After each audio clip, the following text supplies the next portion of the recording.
ৰাইজৰ টকালুটি চৰকাৰক সুখী কৰিছে APDCL-এ। মুখ্যমন্ত্ৰীৰ সাহায্য পুঁজি লৈ 10 কোটিৰ সাহায্য APDCL-ৰ। APDCL-এ মুখ্যমন্ত্ৰীৰ সাহায্য পুঁজি লৈ দিলে 5 কোটিৰ অনুদান। সাহায্য পুঁজি লৈ ধন দিয়া APDCL-ৰ সংগোপনে মাচুল বৃদ্ধিৰ প্ৰস্তুতি। 21 পইচাৰ পৰা 28 পইচালৈ বিদ্যুতৰ দাম বৃদ্ধিৰ প্ৰস্তুতি APDCL-ৰ। মূল্যবৃদ্ধিয়ে কুঙা কৰিছে সৰ্বস্তৰৰ ৰাইজক। খাদ্য সামগ্ৰীৰ সমান্তৰালকৈ বৃদ্ধি পাইছে পেট্ৰল ডিজেলৰ দাম। দাম বৃদ্ধিৰ লগতে তীব্ৰ নাটনি হৈছে ৰন্ধন গেছৰ। মুঠতে মূল্যবৃদ্ধিয়ে জলাকলা খুৱাইছে দেশৰ লগতে ৰাজ্যৰ জনতাক। তাৰ ওপৰতে এতিয়া ৰাজ্যত বৃদ্ধি কৰা হৈছে বিদ্যুতৰ মাচুল। অতি সংগোপনে বিদ্যুতৰ মাচুল বৃদ্ধি কৰিছে APDCL-এ। বিদ্যুতৰ মাচুল বৃদ্ধিত ইতিমধ্যে অনুমোদন দিছে অসম ৰাজ্যিক বিদ্যুৎ নিয়ামক আয়োগেও। প্ৰতি ইউনিটত 21 পইচাৰ পৰা সৰ্বাধিক 28 পইচালৈ মাচুল বৃদ্ধি কৰিছে APDCL-এ। 2027 জানুৱাৰী মাহৰ বাবে 26 পইচা, ফেব্ৰুৱাৰীৰ বাবে 25 পইচা আৰু মাৰ্চ মাহৰ বাবে প্ৰতি ইউনিটত 28 পইচাকৈ বৃদ্ধি কৰা হৈছে বিদ্যুতৰ মাচুল। আনহাতে জুন মাহৰ বাবে প্ৰতি ইউনিটত 21 পইচা, জুলাই মাহৰ 18 পইচা, আগষ্ট মাহৰ বাবে 16 পইচা, ছেপ্টেম্বৰ অক্টোবৰৰ বাবে 17 পইচা, নৱেম্বৰ মাহৰ বাবে 19 পইচা আৰু ডিচেম্বৰ মাহৰ বাবে 24 পইচাকৈ বৃদ্ধি পাব বিদ্যুতৰ মাচুল। এই বৰ্ধিত মাচুলত অনুমোদন জনাইছে বিদ্যুৎ নিয়ামক আয়োগে।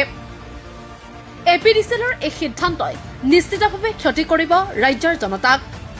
এতিয়া আহিছো APDCL-ৰ অন্য এটা প্ৰসংগলৈ। আপোনালোকে জানি আচৰিত হ'ব যে বিদ্যুতৰ মাচুল বৃদ্ধি কৰা APDCL-এ মুখ্যমন্ত্ৰীৰ সাহায্য পুঁজি লৈ আগবঢ়াইছে 10 কোটি টকাৰ বৰঙণি।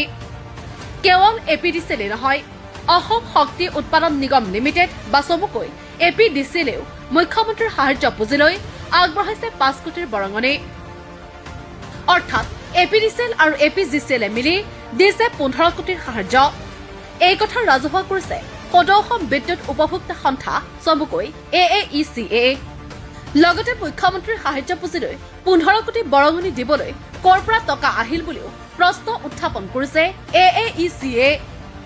AAECA-ৰ অভিযোগ, ৰাইজৰ পৰা অত্যাধিক বিদ্যুৎ মাচুল লৈ চৰকাৰী পুঁজিলৈ ধন দিছে APDCL আৰু APGCL-এ। শেহতীয়াকৈ AAECA এক বিবৃতি যোগে কয় যে যেতিয়াই গ্ৰাহকে বৃদ্ধি পোৱা বিদ্যুতৰ শুল্কৰ পৰা সকাহ বিচাৰে তেতিয়াই APDCL-এ আৰ্থিক লোকচানৰ কথা কয়। কিন্তু একেটা কোম্পানীয়ে মুখ্যমন্ত্ৰীৰ সাহায্য পুঁজি লৈ দিব পাৰে 10 কোটিৰ অনুদান। AAECA-ৰ অভিযোগ যে এই 10 কোটিয়ে APDCL-এ ইমান দিনে অত্যাধিক বিদ্যুৎ মাচুল লৈ থকাৰ প্ৰমাণ। আনহাতে APGCL-এ মুখ্যমন্ত্ৰীৰ সাহায্য পুঁজি লৈ অতিৰিক্ত 5 কোটি দিয়াক লৈ AAECA কয় যে কোম্পানীটোৱে নতুনকৈ উৎপাদনৰ ক্ষমতা বৃদ্ধিত ব্যৰ্থ হৈছে। কিন্তু তাৰ পাছতো চৰকাৰক অনুদান দিছে 2 কোম্পানীয়ে। বিদ্যুৎ উপভোক্তা সন্থাৰ মতে তুষ্টিকৰণৰ বাবে 2 কোম্পানীয়ে দিছে ইমান বৃহৎ পৰিমাণৰ অৱদান। এয়া আছিল সদৌ অসম বিদ্যুৎ উপভোক্তা সন্থাৰ অভিযোগ। কিন্তু তাৎপৰ্যপূৰ্ণভাৱে এই অভিযোগৰ মাত্ৰ কেইদিনমান পাছতেই APDCL-এ পুনৰ বৃদ্ধি কৰিছে বিদ্যুতৰ মাচুল, যিয়ে স্বাভাৱিকতেই উত্থাপন কৰিছে প্ৰশ্ন, ৰাইজৰ টকা লুটি চৰকাৰক সুখী কৰিছে নেকি APDCL-এ?